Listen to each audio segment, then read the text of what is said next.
या दोघांनी मला भर रस्त्यात अडवलेलं आहे आणि हा जो ऑरेंज कलरच्या शर्ट मध्ये आहे हा शिवीगाळ करतोय आणि पोलिसांची धमकी देतोय। खालापूर टोल सोडल्यानंतर घाट चढताना गाडी बंद पडली म्हणून मित्राला बोलावलं। मित्र मदतीला आला।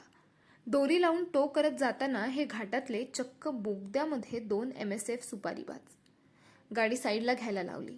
जाब विचारला तर आई बहीण वरून शिव्या घालायला लागले।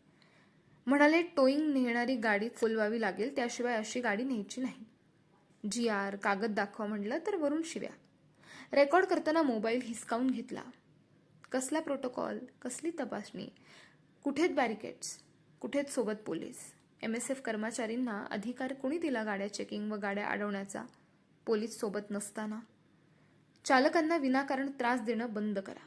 चालकांनी लक्षात घ्या, पोलीस नसताना MSF कर्मचाऱ्यांना गाडी अडवण्याचा अधिकार नाहीये।